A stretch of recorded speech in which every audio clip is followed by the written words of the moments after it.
Hey all, Nick's here. This is an elemental cleave build I had been working on for a while. I never really got a chance to run it, but with the introduction of the 1 week race that came out a while ago, gave me an excuse to level up this character. I didn't really compete with it, I kind of just did it because I had the build lying around, I wanted to make a new build, so I just went with it. And why is my latency so high? Doesn't matter. Continuing. So my weapons are pretty garbage. Single element, no attack speed, mediocre.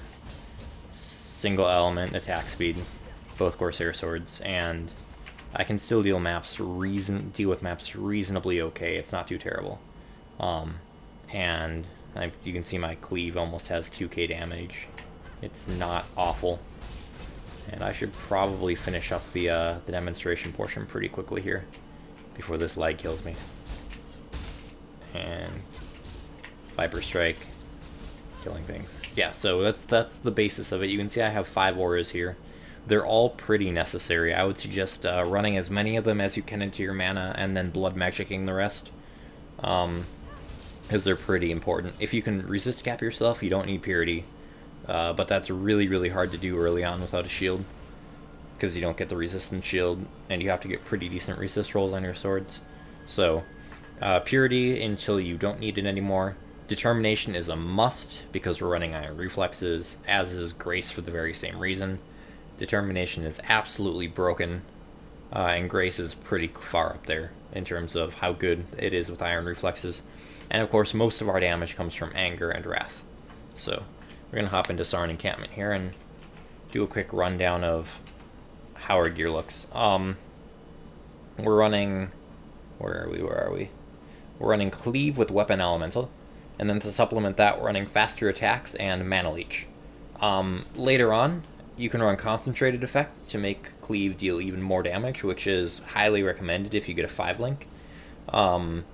You'll probably need the Mana Leech throughout the entirety of the build, just because it's very important.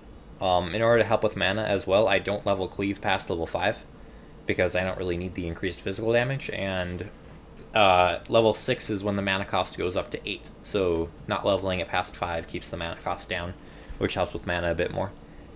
And then you could also run Life on Hit, Life Leech if you need life, or whatever you feel is necessary, added Lightning for shocking, whatever. All really up to you as the player, but you really only need the 4 links here. And then the rest of my links are a combination of the curses you see here, Elemental Weakness, Warlord's Mark, and Enfeeble. Warlord's Mark really helps with leveling, but it's not too good once you hit late game. You might want to pick this up early on until your gear gets good if you are running low on mana or something. And then the rest of it is the Viper Strike portion. I'm just running Viper Strike linked with faster attacks and additional accuracy, just to make it easier to get in there and deal damage. Another option for single target would be to take Dual Strike and link it with Weapon Elemental, faster attacks and accuracy, whatever you want to do with that, just to get a little bit more single target damage. You can run both, you can run none of them, whatever. And the rest of these are all just auras. Now, the build in question, I use the points to get reduced mana reservation because I need the intelligence to level up Wrath. I need it. So since I'm already there, it's only like investing 5 points, and it allows me to run both Purity and Determination really, really easily. I only have the Blood Magic Grace, and it's almost negligible to Blood Magic it because the reduced mana applies to Blood Magic as well, and it's all very, very solid. Otherwise, the build is pretty simple. You start as Ranger, go down, circle around, you get Iron Reflexes, you get the 3 Intelligence nodes, go up through the middle for the really good life. We hit up Catalyze because it's good, Body and Soul for resistances and armor. And then from there we can either go to Amplify, and if we need more resistances from there to Celestial Walker and maybe this Mana Regeneration node, or we could go to Twin Terrors for more crit chance, or any number of things. But if we're using dual Corsair swords, we have a lot of base accuracy. So we don't really need a whole lot to get us to that point where we don't need to worry about missing or anything, maybe just grab like a helmet with accuracy on it would work really, really well. Twin Tears is a good note to get if you find yourself with a lot of points endgame. Some other good notes to get are Leather and Steel for movement speed if you decide you need it. You could also get this movement speed if you wanted. Otherwise, there's a lot of elemental damage up in this portion of the tree. You could go down to the Marauder, grab Elemental Adaptation, hop down to Troll's Blood, Diamond Skin for more resistances if you wanted, or you could switch to Axes and go Resolute Technique for a lot more damage if you wanted. But I feel that swords are probably the best bet with Elemental Cleave. But the ability exists for you to get Resolute Technique. It's very, very easy to get with the build already. You're not going too far out of your way. It's already along the way. It's great. So that's the basis of what I decided to do. They buffed Dervish. It didn't need a buff, but it got one. So whatever.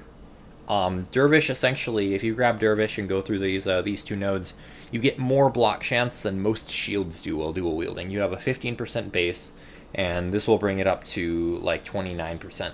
So it's really, really good. Berserking, it's about 7.5 points per point invested, so it's pretty good. Mana flows is great.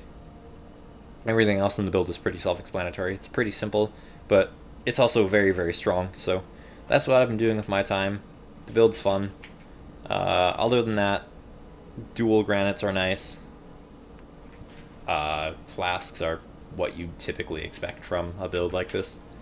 And that's it. So it's a really fun build. I definitely give it a try if you happen to have some good elemental swords lying around, because the build gets incredibly powerful as you get more and more damage on your items, and once you get a 5 length, the build just skyrockets in efficiency and effectiveness. So, you know, if you're interested in doing a melee build, Cleave is definitely one of the most fun.